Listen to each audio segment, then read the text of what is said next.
మీరందరూ collectors, collection of revenue. ఇప్పటికి కూడా మీ అందరికి ఎందుకు రిమైండ్ చేస్తుందంటే మీ మైండ్లో నుంచి అది తీసేయాలి. ఇప్పుడు మీరు chief executive of the district, collector and magistrate. Magistrate అన్నప్పుడు ఎక్కడ కూడా ఎలాంటి అవాంఛనీయ సంఘటనలు జరగకుండా అదే మాదిరిగా ఫ్యూచర్ని మీరు ప్లాన్ చేసే పరిస్థితిలో ఉండాలి.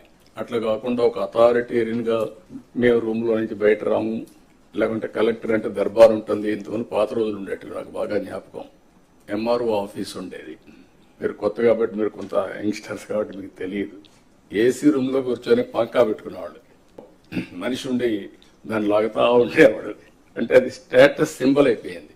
బ్రిటిష్ వాళ్ళు ఉన్నప్పుడు కరెంటు లేదు కాబట్టి ఫ్యాన్ కూడా సరిగా లేకపోతే పంకా పెట్టి దాన్ని లాగుతూ ఉంటారు, గాలి ఇస్తూ ఉంటారు. అలాంటి ఓల్డ్ అడ్మినిస్ట్రేషన్. కలెక్టర్స్ కూడా నేను నాకు 30 సంవత్సరాల నుంచి మిమ్మల్ని చూస్తున్నాను. నేను ముఖ్యమంత్రిగా అంత మునుపు కూడా చూశాను. 45 years 47 years చూశాను. అయితే ఈరోజు మనం గుర్తుపెట్టుకోవాల్సింది ఏంటంటే కలెక్టర్ అనే వ్యక్తి చాలా ప్రజల్లో ఒక ప్రగాఢమైనటువంటి ఇంపాక్ట్ క్రియేట్ చేయగలుగుతాడు. I can say one word, మీ క్యారియర్లో కలెక్టర్, ఆ తర్వాత చీఫ్ సెక్రటరీ. అందరికీ చీఫ్ సెక్రటరీ రాదు, కానీ మెజారిటీకి అనివార్య కారణాలుంటే తప్ప కలెక్టర్గా రిజెక్ట్ చేయరు. ఈ విషయం మీరు గుర్తుపెట్టుకోవాల్సిన అవసరం ఉంది. ఆ కలెక్టర్గా మీరున్న సమయంలో మీరు చేసే పనులు, మీరు ప్రజల్లో మీరు చేసిన పనుల వల్ల వచ్చే ఇంపాక్ట్ శాశ్వతంగా ఉంటాయి. ఇప్పటికి కూడా కొంతమంది కలెక్టర్స్ గురించి మాట్లాడుతూ ఉంటాం.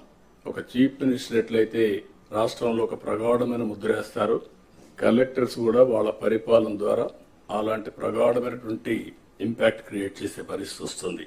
కాబట్టి మీరందరూ మళ్ళీ అది నేను రిమైండ్ చేస్తున్నా మీ అందరికీ. రొటీన్ అడ్మినిస్ట్రేషన్ ఉంటే మీకు 9 నెలలు అయింది, ఇంకొక 3 నెలలు 6 నెలలు సంవత్సరం అవుతుంది, మళ్ళీ రొటీన్గా ఇంకొక పోస్ట్కి పోతారు. అది కాదు.